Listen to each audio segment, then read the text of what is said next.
आज हम करेंगे संज्ञा और सर्वनाम। संज्ञा किसे कहते हैं? नाम को ही संज्ञा कहते हैं। किसी भी चीज का नाम है, कुछ भी, जैसे ये शामपट है, ये मेज है, ये बैग है, ये किवाड़ है, पंखा है, कोई भी नाम है चाहे, उसी को संज्ञा कहते हैं।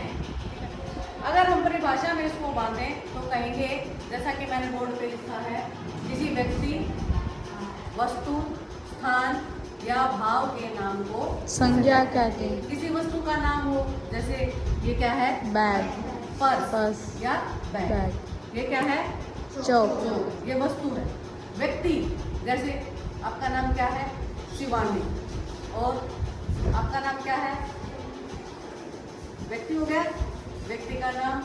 स्थान का नाम, स्थान जैसे काशी, आगरा, ठीक है, कोई भी स्थान हो गया। भाव, भाव का नाम।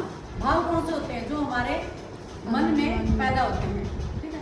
कई बार हमें गुस्सा आता है, कई बार प्यार आता है, कभी नफरत की भावना आती है, कभी ईर्ष्या की भावना हमारे मन में आती है। ये सब क्या है? भाव। इनको भी हम संज्ञा कहते हैं। अब संज्ञा का वर्गीकरण किया गया है, क्योंकि बहुत सारा विस्तृत रूप हो गया ना संज्ञा का, तो उसको कैटेगरी वाइज कर दिया गया। जैसे व्यक्तिवाचक संज्ञा, ये है हमारी व्यक्तिवाचक संज्ञा। हमने यहाँ पे क्या था? किसी व्यक्ति के नाम को संज्ञा कहते हैं। तो व्यक्तिवाचक में क्या हो जाएगा कि सिर्फ एक ही व्यक्ति, एक ही वस्तु और एक ही स्थान, वो अपने जैसा सिर्फ एक ही हो, उसको व्यक्तिवाचक संज्ञा कहते हैं। जैसे शिवानी नाम हो गया किसी का, आगरा शहर का नाम है, और समाचार पत्र का किसी का भी नाम हो गया, जैसे अमर उजाला और गंगा, ये सारे नाम है किसी के, तो ये व्यक्तिवाचक में आएंगे। जातिवाचक में कौन आएंगे? जातिवाचक में आएंगे बेटा किसी संपूर्ण जाति का बोध कराने, किसी भी वर्ग की संपूर्ण जाति का बोध कराने वाले। जैसे आप यहाँ कक्षा में बैठे हुए हैं, तो पूरी कक्षा हो गई ना। जैसे पहले हमने जब व्यक्तिवाचक किया था तो हमने कहा था शिवानी, ठीक है, लेकिन अब जातिवाचक जब कर रहे हैं तो उसमें अगर हमने सभी का तुम्हारा प्रतिनिधित्व करना है तो उसमें कहेंगे क्या? छात्र या छात्राएं। छात्र छात्राएं कहने से किसी एक छात्र या छात्रा का बोध नहीं होता। कौन सी? संपूर्ण में से पता नहीं कौन सी हो सकती है। जैसे व्यक्तिवाचक में हमने लिखा था शिवानी, जातिवाचक में छात्रा। अगर हम कहें इधर टॉमी, टॉमी किसी एक कुत्ते का नाम आ गया उसका, तो व्यक्तिवाचक में आ गया। अगर हम उसको कहें कुत्ता, तो फिर वो किस में आएगा? जातिवाचक में। संपूर्ण कुत्ता जाति की संपूर्ण का प्रतिनिधित्व करता। ये नहीं पता कि कौन सा टॉमी है या कोई हो। समझ में आ गया व्यक्तिवाचक और जातिवाचक? यस। इसके बाद है भाववाचक। भाववाचक में जैसे गुस्सा, खुशी, नफरत, इस तरह के जो भाव होते हैं वो भाववाचक। इंग्लिश में इसको कहते हैं एब्स्ट्रैक्ट नाउन। और जातिवाचक को क्या कहते हैं इंग्लिश में? Proper noun. और व्यक्तिवाचक को क्या कहते हैं?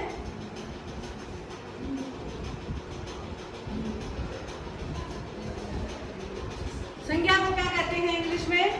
नाउन। नाउन कितने प्रकार की होती है? संगति हिंदी कौन कौन सी? व्यक्तिगत। इंग्लिश में बताओ। चलो, ये जातिवाचक मैंने बता दिया। प्रॉपर नाउन होती है। प्रॉपर नाउन जातिवाचक होती है? No ma'am.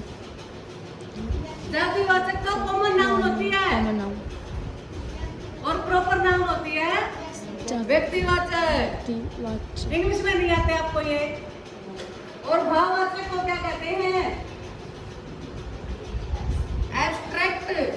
Abstract noun.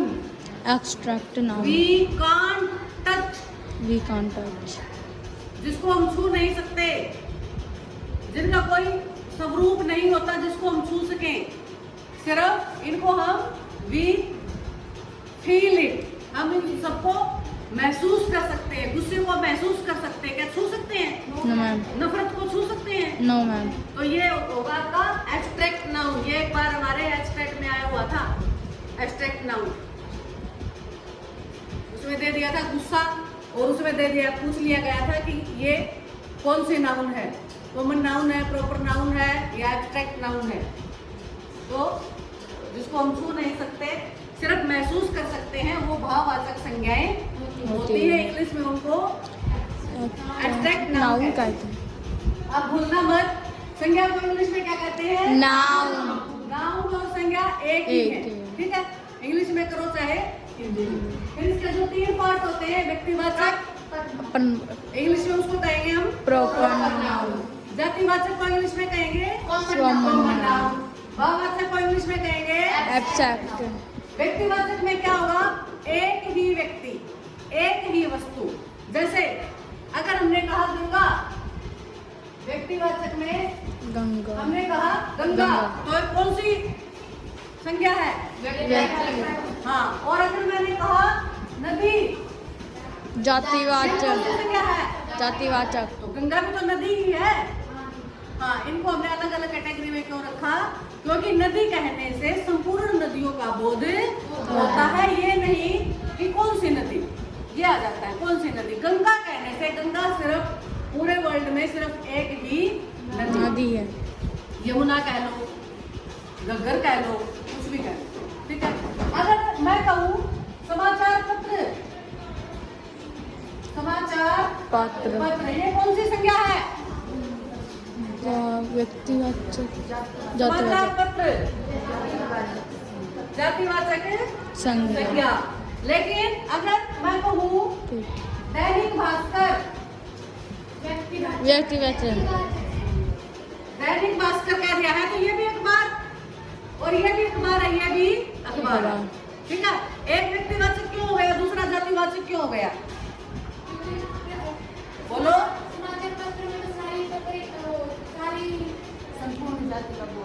हाँ, क्योंकि समाचार पत्र सभी जितने भी समाचार पत्र हैं उन सभी का एक जाति का बोध कराते हैं, कॉमन चीज का बोध कराते हैं नाम होने से। क्योंकि पूरे संसार में सैकड़ों तरह के, हजारों तरह के समाचार पत्र होते हैं। किसी का नाम दैनिक भास्कर है, किसी का दैनिक जागरण है, किसी का अमर उजाला है, द हिंदू है, द ट्रिब्यून है। इस तरह से नाम अलग अलग होते हैं। तो इसलिए किसी भी चीज का अगर नाम आ जाए, चाहे वो नदी का, नाले का, पर्वत का, अगर मैं कहूँ हिमालय,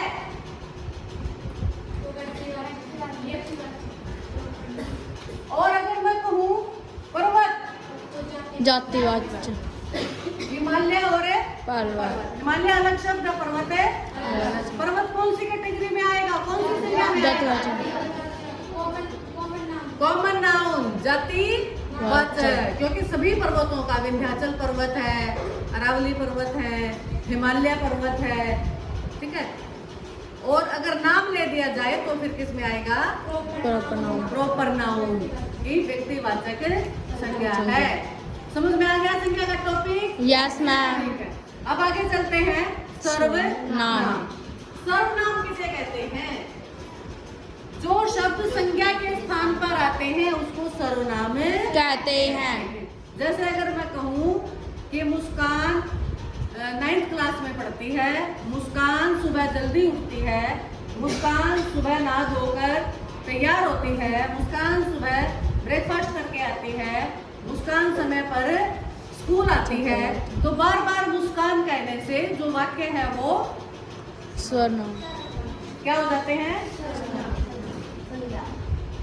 बार बार नाम आने से वो कठिन से लगते हैं और अच्छे से नहीं लगते। अगर हम कहें कि मुस्कान 9th क्लास की छात्र है, वह सुबह जल्दी उठती है, वह समय पर खाना खाती है, वह समय पर स्कूल आती है, तो ये वह है मुस्कान के एक जगह पर वह का हमने जो प्रयोग किया वह क्या है? सर्वनाम, सर्वनाम है। सर्वनाम। नाम, ये संख्या में कितने होते हैं? 6 होते हैं। पहला है पुरुषवाचक, पुरुषवाचक। इंग्लिश में आपके सर्वनाम को क्या कहेंगे? वो हाँ, क्या कहेंगे? प्रोनाउन। ठीक है। पुरुषवाचक, पुरुषवाचक पुरुष के बारे में बताते हैं। 3 प्रकार के होते हैं, प्रथम पुरुष, मध्यम पुरुष और अन्य पुरुष। First person, second person, third person. English में आते हैं ना? तो प्रथम पुरुष कौन है?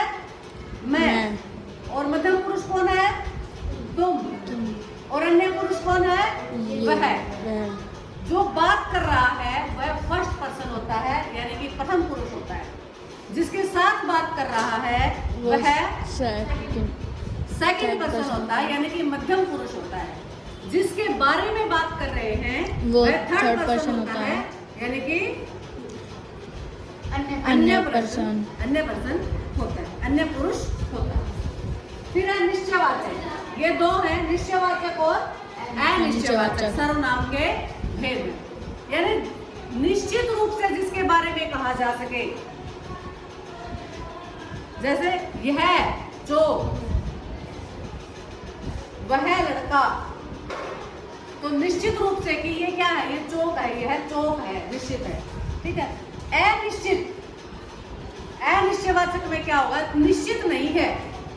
जैसे बाहर कोई आया है, कोई दूध में कुछ गिर गया है, कुछ गिर गया है, ये नहीं पता कि क्या, क्योंकि वो निश्चित नहीं है। चौथा है संबंध वाचक। जो करेगा वो बनेगा, जैसा करोगे वैसा करोगे, जैसा बोओगे वैसा काटोगे। तो इन दोनों का आपस में संबंध है। तो इस तरह के अगर लाइन आ जाए, इस तरह के शब्द आ जाए, तो वो संबंधवाचक सर्वनाम होगा। फिर है प्रश्नवाचक। कौन, क्या।